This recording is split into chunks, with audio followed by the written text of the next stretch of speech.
প্রিয় শিক্ষার্থী বন্ধুরা, আজকে আবারও তোমাদের সামনে আরেকটা নতুন ইন্টারেস্টিং ক্লাস নিয়ে হাজির হলাম।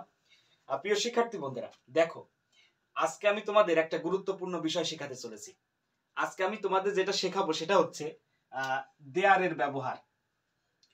আসলে আমরা যখন রাইট ফর্ম অফ ভার্ব করতে যাই বা বিভিন্ন সেন্টেন্স লিখতে যাই, অনেক সময় দেখবা আমাদের দেয়ারের পর একটা ভার্ব আসে। কিন্তু এখন আমরা মাঝে মাঝে বিভ্রান্তিতে পড়ে যাই, এই দেয়ারের পরে যে আমরা যে ভার্বটা দিব, এই ভার্বটা কি সিঙ্গুলার দিব না প্লুরাল দেব, এই বিষয়টা নিয়ে কিন্তু আমরা অনেক সময় মানে বিভ্রান্তিতে পড়ে যাই।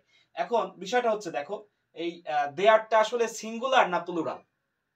আমাকে অনেক সময় অনেকে প্রশ্ন করে যে স্যার, আমি এখানে মানে দেয়ারের পরে ইজ দেব নাকি আর দেব, যদি বি ভার্ব থাকে তাহলে ইজ দেব নাকি আর দেব, কোনটা দিব? এখন প্রিয় শিক্ষার্থী বন্ধুরা, আমি এই বিষয়টাই আজকে তোমাদের সামনে খোলসা করব যে আমরা দেয়ারের পরে কোন ভার্বটা দিতে পারি, সিঙ্গুলার ভার্ব দিতে পারি নাকি প্লুরাল ভার্ব দিতে পারি।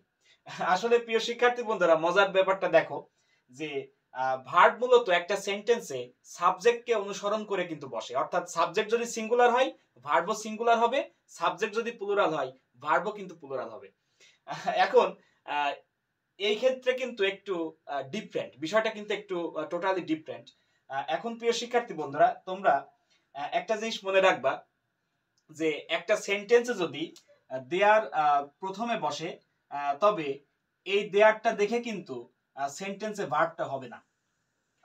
এটা একটু মজার বিষয়, তাই না? তাহলে তোমরা প্রশ্ন করতে পারো যে আমরা কি দেখে ভার্বটা দিব।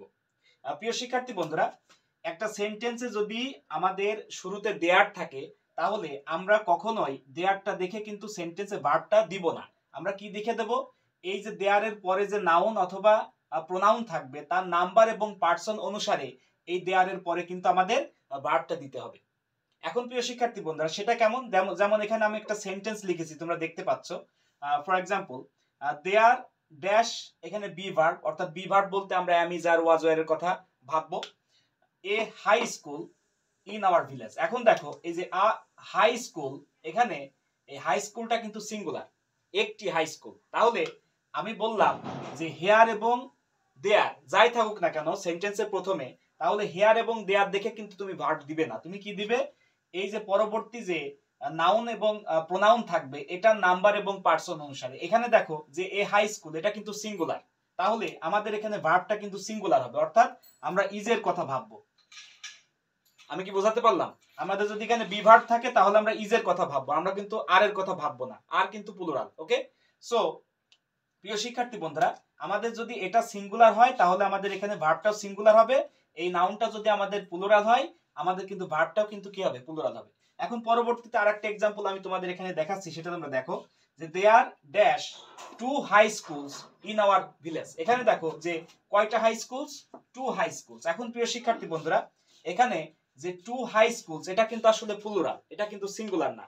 এখানে কিন্তু তোমরা দেখতে পাচ্ছ যে টু হাই স্কুলস, দুইটা হাই স্কুল। ওকে, সো আমরা এখানে কিন্তু ভার্ব হিসাবে যদি বি ভার্ব ইউজ করি, তাহলে আমরা কিন্তু এখানে দিব আর। তাহলে তোমরা বিষয়টা আসলে বুঝতে পেরেছো যে হেয়ার এবং দেয়ার একটা সেন্টেন্সে যদি সাবজেক্ট বা শুরুতে থাকে, তাহলে কিন্তু সেই সেন্টেন্সে আমরা হেয়ার এবং দেয়ারকে দেখে কখনো ভার্ব ইউজ করব না। আমরা ভার্ব ইউজ করব তারপরে যে নাউন এবং প্রোনাউন থাকবে, তার নাম্বার এবং পার্সন অনুসারে। সেটা যদি আমাদের প্লুরাল হয় তাহলে ভার্ব প্লুরাল হবে, সেটা যদি আমাদের সিঙ্গুলার হয় তবে ভার্বটা সিঙ্গুলার হবে। সো প্রিয় শিক্ষার্থী বন্ধুরা, আশা করি তোমরা বিষয়টা প্রপারলি বুঝতে পেরেছো। এরকম ইনফরমেটিভ ক্লাস পেতে অবশ্যই তুমি চ্যানেলটাকে সাবস্ক্রাইব করে রাখবে, লাইক করবে, কমেন্ট করবে, তোমার বন্ধুদের মাঝে ভিডিওটা শেয়ার করে দেবে, আমার ফেসবুক পেজটাকে ফলো করে রাখবে। ভিডিওটা ধৈর্য সহকারে দেখার জন্য অনেক ধন্যবাদ। Thanks for watching the video.